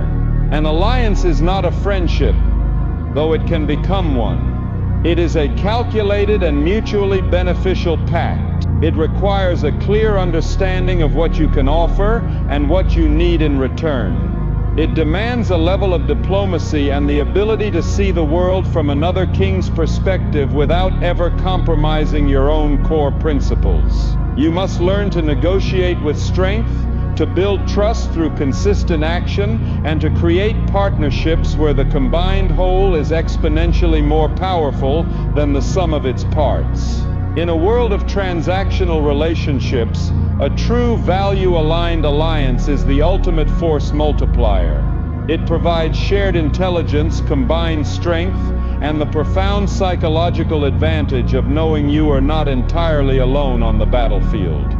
As you begin to engage with this wider world of competitors and allies, you must accept the reality of the great game, the complex and often brutal politics of power. The boy is naive. He believes that the world is a simple meritocracy where the best product or the hardest worker always wins. The man knows this is a dangerous fiction. While merit and hard work are the non-negotiable price of admission, they are not a guarantee of victory. You must also become a student of power itself. This is not a call to become a manipulative, unethical tyrant. It is a call to understand the fundamental mechanics of human nature and influence so that you can navigate them with wisdom and skill, rather than being a victim of them. You must learn to see the invisible currents of leverage, incentive, and social dynamics that flow beneath the surface of every interaction. You must understand the power of perception and consciously shape the narrative that surrounds you and your kingdom. You must master the art of strategic generosity, creating a network of loyalty by giving value first, without an immediate expectation of return. And you must practice the power of reserve, of never showing all your cards, of letting the strength you don't display be a source of quiet intimidation and respect. To ignore the reality of power politics is to choose to be a pawn in a game where you could be a king. In this external war, your single greatest defense, your most impenetrable shield, is your own unbreachable reputation. Your enemies will attack you with lies, with slander, with half-truths designed to assassinate your character. These attacks will be powerless if they bounce off a reputation that has been meticulously built over years on a foundation of thousands of small, consistent acts of integrity, excellence, and honor. Your reputation precedes you into every room you enter. It is the silent ambassador for your kingdom. It is what makes allies trust you and enemies fear you. You must therefore guard it more fiercely than you guard your treasury or your fortress walls. This means you must operate with a standard of integrity that is absolute. You do the right thing, especially when it is hard and when no one is watching. You keep your word, even when it is costly. You treat everyone, from the most powerful king to the humblest servant, with a baseline of professional respect. A flawless reputation is the ultimate strategic high ground. It is an asset that can never be taken from you, only surrendered by your own actions. In the long, grueling arc of the great war for your legacy, it is the quality of your character that will be your ultimate weapon and your final, unshakable defense. The warrior king must also be a master of timing. The boy is impatient. He rushes into battle unprepared, driven by emotion and a lust for immediate results. He speaks when he should be silent, and remains silent when he should be speaking. The man understands that timing is a form of power. He cultivates a profound patience, the ability to wait, to observe, to study the enemy, and to hold his forces in reserve until the single decisive moment of maximum opportunity presents itself. This patience is not passivity. It is a state of hyper-aware readiness. He also cultivates the courage to act with blinding speed and overwhelming force when that moment arrives. This dance between patience and aggression, between stillness and explosive action, is the rhythm of mastery. He knows when to plant, when to cultivate, and when to harvest. This intuition for timing is not a gift. It is a skill, honed through the study of history and the painful practical experience of past failures. He does not simply react to the tempo of the world. He learns to impose his own rhythm upon it. Finally, you must understand that the external war is in the end a reflection of your internal state. You cannot build a kingdom of order if your own mind is in chaos. You cannot forge loyal alliances if you are not loyal to your own principles. You cannot withstand the attacks of your enemies if you are constantly at war with yourself.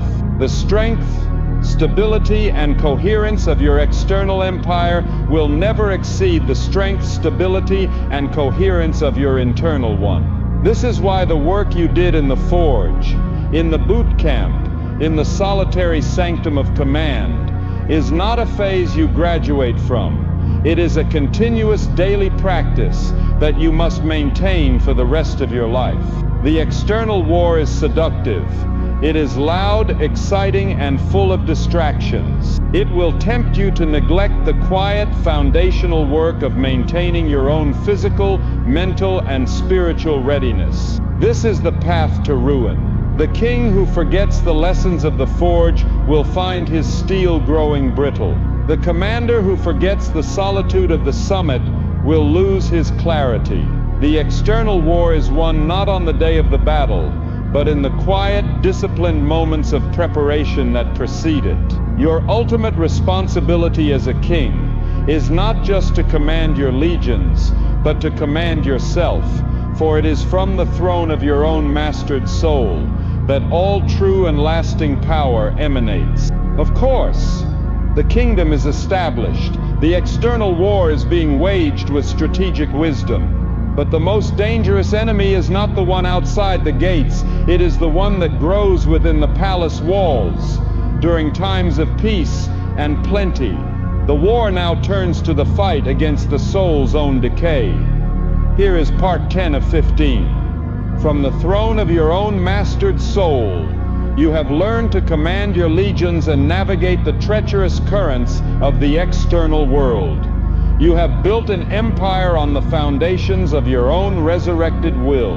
And with this success comes the spoils of war: prosperity, respect, stability, and a level of comfort that the boy you once were could only have dreamed of. And it is here, in this moment of victory, surrounded by the fruits of your labor, that you will face the most insidious and formidable enemy of your entire life. This enemy does not attack with a sword or with slander. He does not storm your gates or challenge your authority. He enters your kingdom disguised as your greatest reward. He is the velvet-gloved assassin named Comfort. He is the golden cage of prosperity. He is the slow, sweet, and deadly poison of decadence. The history of men and of nations is a story written in a single repeating pattern. Hardship forges greatness. Greatness creates prosperity, and prosperity, if left unguarded, inevitably gives birth to the weakness and arrogance that destroys greatness. You have won the war against poverty and obscurity.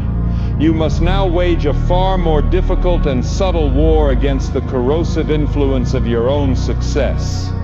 The first casualty in the war against decadence is the very hunger that fueled your ascent. You must understand this paradox with a chilling clarity. The conditions of your success are the inverse of the conditions your success creates. You climbed the mountain because you were hungry, because you were desperate, because the pain of staying at the bottom was greater than the pain of the climb. You were lean, paranoid, and ruthlessly efficient because you had no other choice. But now, at the summit, the conditions have reversed. The pantry is full. The fortress is secure. The pressure is off. And in this new environment, the old hunger begins to fade. It is replaced by a feeling of satisfaction, a sense of having earned a break. Your mind, which was once a sharpened weapon constantly scanning for threats and opportunities, begins to soften. Your body, once a hardened instrument of your will, begins to crave the comforts it was long denied. This is the beginning of the slide. It is a slow, almost imperceptible erosion of the very edge that made you who you are. The boy king, having escaped the barren wilderness, wants to spend the rest of his days feasting in the palace. The man king, the wise emperor, knows that the palace is a far more dangerous place than the wilderness ever was, and he must now create a new kind of wilderness for himself within its very walls. The primary strategy in this new war is the deliberate and continuous cultivation of voluntary hardship. You have escaped the fire of involuntary hardship, the fire that was forced upon you by your circumstances. You must now become the master of your own forge, deliberately and regularly plunging yourself back into the flames to keep your steel tempered. The boy who has become successful believes he has graduated from suffering. The man who intends to remain successful understands that disciplined suffering is a lifelong practice, a non-negotiable requirement for maintaining his power. This means you must actively seek out and embrace challenges that have no other purpose than to remind you of your own capacity for resilience and to keep the insidious rot of softness at bay. This is the practice of physical austerity. Sign up for the marathon you are not sure you can finish. Take up the martial art that will humble you and force you to be a white belt beginner again. Go on expeditions into the wilderness that strip away your comforts and force you to rely on your own ingenuity and strength. These acts of physical rigor are a powerful statement to your own soul that you have not forgotten the language of the grind, that you are not a creature of comfort, but a warrior who chooses to remain hard. This principle of voluntary hardship must extend from the physical to the intellectual and the psychological. You must fight the intellectual arrogance that success breeds by deliberately becoming a novice again. Actively seek out and learn a difficult skill that is completely unrelated to your primary domain of expertise. If you are a master businessman, learn to play a musical instrument. If you are a brilliant artist, learn to code. This practice of embracing the beginner's mind is a powerful antidote to the ego. It forces you to be humble, to struggle, to feel foolish, and to remember what it is like to be incompetent. This keeps your mind plastic, adaptable, and hungry for new knowledge. Furthermore, you must practice a form of psychological austerity. This is the ancient Stoic art of deliberately contemplating the loss of everything you have gained. Take time to vividly imagine your empire crumbling, your wealth vanishing, your reputation destroyed. This is not a morbid exercise in negativity. It is a powerful psychological inoculation. By facing the worst-case scenario in your mind, you strip it of its emotional terror. You remind yourself that your ultimate strength lies not in your external possessions, but in your internal character, the one thing that can never be taken from you. It also cultivates a profound and deep-seated gratitude for what you have. A gratitude that is impossible to maintain when you begin to take your prosperity for granted. You must be on constant guard against a phenomenon known in military history as victory disease. This is the affliction that strikes a victorious army, making it arrogant, overconfident, and contemptuous of its enemy. It begins to believe its own legend. It starts to think that its past victories are a guarantee of future success.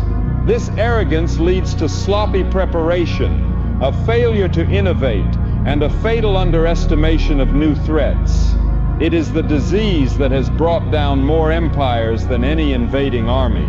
You will see its symptoms in yourself when you stop listening to your counsel of thorns, when you dismiss dissenting opinions with a wave of your hand, when you find yourself saying, "This is how we've always done it." The moment you believe your own hype is the moment you become vulnerable. The cure for victory disease is a cultivated and productive paranoia. It is the discipline of studying your own victories with the same ruthless objectivity with which you study your failures, looking for the elements of luck, the weaknesses in your process, and the ways in which you could have performed even better. It is the humility to assume that your enemy is constantly getting smarter and that your current success is only a temporary state that must be re-earned every single day.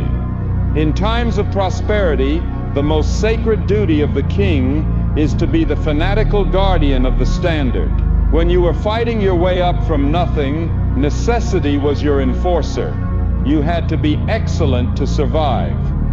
Now in times of plenty, the external pressure is gone. You could afford to be 10% less disciplined, to let the quality slide by 5%, to show up with a little less energy, and your empire would likely not collapse overnight. This is the temptation, and it is the most dangerous one of all. You must now manufacture your own pressure. Your new competitor is not the rival kingdom. It is your own potential. Your new benchmark is not the market standard. It is the theoretical limit of what is possible.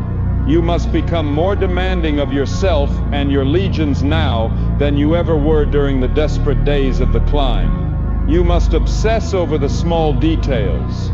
You must root out any pockets of complacency or mediocrity within your kingdom with the ferocity of an immune system attacking a cancer cell. In the absence of external threats, you must become your own greatest threat, your own most demanding coach, your own most unforgiving critic. This is the only way to ensure that your kingdom does not rot from the head down. And through it all, you must never, ever forget the hunger. You must build a ritual around the memory of who you were and what it felt like to have nothing. This is not about shame or living in the past. It is about maintaining a visceral, emotional connection to the fuel that started your entire journey. Frame a picture of the tiny apartment you started in. Keep the tattered journal from your darkest days. Once a month, eat the simple, cheap meal that was all you could afford. These are not acts of sentimentality. They are acts of spiritual rearmament. They are deliberate rituals designed to remind the king of the hungry, desperate, and dangerous warrior that still lives within him. This practice ensures that you never lose your perspective, that you never become the soft, out-of-touch aristocrat who cannot remember the feeling of the mud. It keeps you connected to the primal energy of the underdog, even when you are the reigning champion. It is the voice that whispers in your ear amidst the celebration and the comfort, reminding you that the war is never truly over, and that the wolf of complacency is always circling, waiting for the shepherd to fall asleep. This is the great, unending, internal war that a man must wage not just to achieve success, but to remain worthy of it.